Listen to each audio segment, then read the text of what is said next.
Assalamualaikum warahmatullahi wabarakatuh. Alhamdulillah bertemu lagi dengan saya Imam Surya Rizki. Semoga channel ini bisa memberikan kita banyak manfaat dan bisa menjadikan hidup kita lebih berkah. Allahumma amin. Marilah kita langsung saja belajar mengambil pelajaran dari kisah-kisah yang akan saya bacakan. Ya, masih tentang memutihkan hati, menghitamkan pena, part yang ketiga. Suatu hari ketika hendak bersuci, Habib Al-Ajami melepas mantel bulu yang dikenakannya. Meski mantel bulu itu harganya mahal sekali, namun Habib tidak mempedulikannya lagi. Ia letakkan di depan rumahnya di atas rerumputan. Setelah itu ditinggallah pergi. Digledekna senggon-gon ya di depan rumah, padahal itu adalah mantel bulu yang harganya sangat mahal, indah, menarik, banyak diminati orang-orang. Tapi ia simpan, tidak simpan sembarangan, hanya diletakkan di depan rumahnya tanpa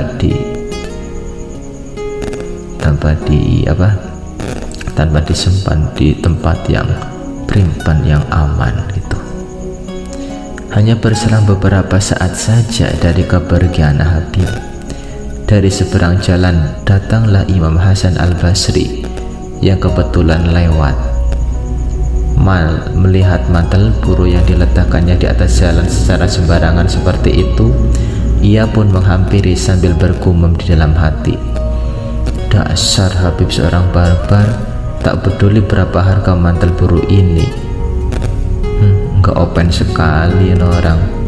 Mantel yang seperti ini tidak boleh dibiarkan saja di tempat ini, bisa-bisa hilang nanti. Sembarang banget itu orang, yakin. Ya, karena kepeduliannya terhadap mantel bulu milik Habib, maka Imam Hasan berdiri di tempat itu untuk menjaganya. Jangan sampai mantel bulu yang indah itu dicuri maling. Tidak lama kemudian, Habib pun datang. Wahai imam kaum muslimin. Habib menegur Imam Hasan setelah memberi salam kepadanya. Mengapakah engkau berdiri di sini? Tahukah engkau bahwa mantel bulu seperti ini tidak boleh ditinggalkan di tempat yang ramai begini? Bisa-bisa hilang tahu. Katakan kepada siapakah engkau menitipkan mantel ini? Tanya Imam Hasan. Mantel ini aku titipkan kepada Dia, Allah, yang selanjutnya menitipkannya kepadamu, jawab Habib yang dulu murid Imam Hasan. Imam Hasan pun dibuatnya terperangah. Subhanallah, sangat bertawakal sekali kepada Allah. Seorang murid Imam Hasan, ya, di sini juga menggambarkan betapa kepeduliannya seorang guru kepada muridnya. Ia rela menunggu, ya, menunggu, menjaga yang bukan miliknya. Ya, kalau bukan orang baik tidak mungkin seperti itu. Malah ia sudah tahu itu adalah barang mahal, diambil sendiri kalau bukan orang baik. Untung Imam Hasan itu adalah orang yang sangat baik.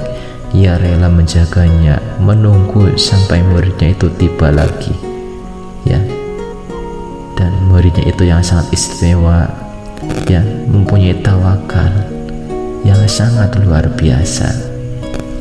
Ia tidak tergoyahkan oleh harta-harta duniawi. Ia zuhud, ya. Zuhud adalah ketidaktergantungannya hati pada materi duniawi, ya, tidak bergantungnya hati kepada materi duniawi, ya. Bisa saja tangannya membawa genggaman emas, pundaknya untuk memikul barang-barang duit, ya, emas, perak dan lain sebagainya. Kepalanya masih digunakan untuk menyunggi harta, ya. Tapi jika ia tidak tergantung kepada harta itu, ya, ia masih dinamakan zuhud. Karena zuhud itu bukan tidak mempunyai harta, bukan menjadikan diri menjadi miskin, atau malah membuang menyanyiakan harta yang telah dipunya. Bukan seperti itu. Tapi zuhud adalah ketidakgantungannya hati pada materi duniawi, ya. Malah banyak manusia kaya raya, hartanya di mana-mana, ia malah mikir duniawi. Banyak juga orang miskin, tidak punya apa-apa, ya, miskin tidak punya apa-apa, ia malah memikirkan duniawi terus, ya. Ia belum bisa zuhud, karena zuhud bukan menjadi miskin, tapi orang kaya.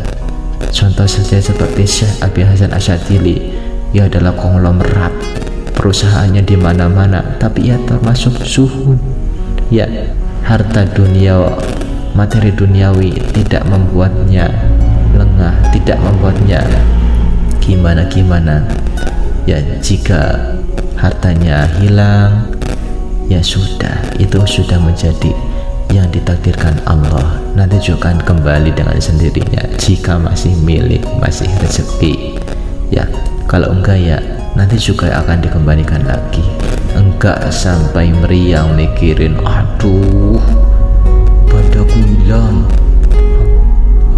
hilang, duitku hilang 5.000, rambut tuku cilok malah hilang. Astagfirullahaladzim, siapa janjane si Jokot agar ketemu uang, aduh tapi nonyong, ya. Begitulah.